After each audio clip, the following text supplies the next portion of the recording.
What's up, guys? It's MB Boxing. I just finished up watching Andre Dirrell versus Yunieski Gonzalez, and this was a 10-rounder in the light heavyweight division. And this fight was Saturday, November 5th, from the Armory in Minneapolis, Minnesota.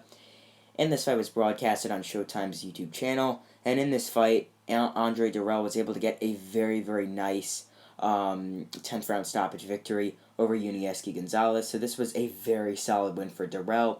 It was a comeback win over an opponent who just really had a very tough and rugged fight with Gilberto Ramirez, and that was Yunieski Gonzalez, obviously. He was able to stun Ramirez a bit with some of his big shots, and he made the fight a war. But in this fight, Andre Dirrell still showed that he does have something at the age of 39 years old. So leading up to the stoppage, this bout scored 87 to 83 in favor of Andre Dirrell. So just to break this fight down round by round, so in round number one, I thought that Gonzalez was actually a bit more aggressive and more active, so I gave him the first round. However, in round two and round three, Yunieski Gonzalez was much more aggressive than Dirrell, but Dirrell was landing the much more eye-catching shots throughout the round. Like he would come in there, throw a three-punch combination, flush, knocking the head back of Gonzalez while Gonzalez was coming forward and being more aggressive. But still, the rounds, I thought, those rounds were in favor of Dirrell.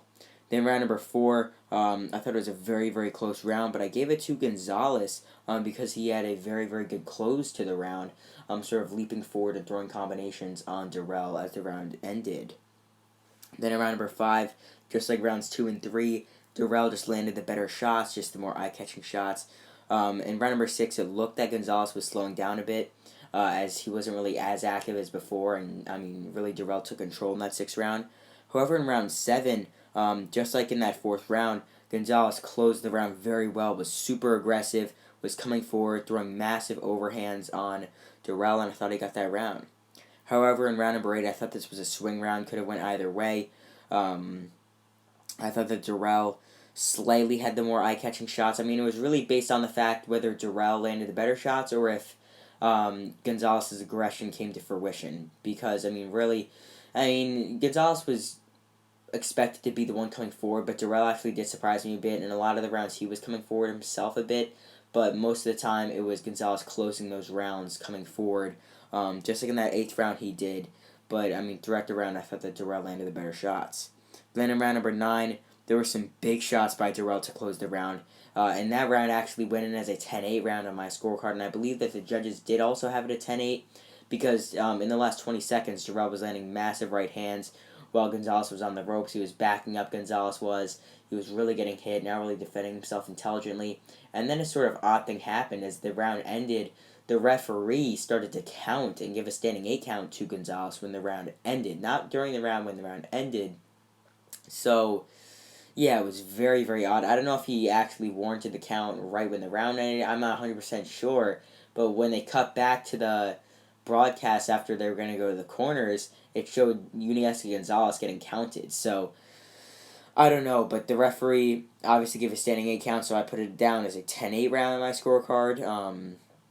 I'm not 100% sure if that was scored correctly, but that round definitely could have been a 10-8 round without the knockdown or without the standing 8 count regardless, because it was a very, very big close from Dirrell. But then in that 10th round, Gonzalez was still pretty hurt from the last round. Dirrell was just throwing bigger shots than Gonzalez. Gonzalez was trying to throw back with some of his own. He was getting hit, wasn't defending himself that great, got hit again with a big right hand, got buckled a bit, and then the referee waved it off. So this was, like I said earlier, a very good win for Dirrell, and this goes in the question, what is next for him? So he's 39 years old. I don't think he's going to be winning any world titles at light heavyweight. I don't think he's going to be beating guys in the top 10, top 5. However, I do think that he could get some very solid wins, maybe around the top 15 level, top 20 level. Like, for example, I wouldn't mind seeing him face Sullivan Barrera in his next fight. Maybe facing Dominic Boesel in his next fight. Someone around that level. I know those are two guys that Zero Ramirez just beat some months ago, but those are some very solid opponents that I could see Dirrell actually getting some victories over if he was able to stop Yunieski Gonzalez in this fight. But, I would really like to see Dirrell, and I think that he will face someone in the top 15 for his next fight, maybe around the top 20 level.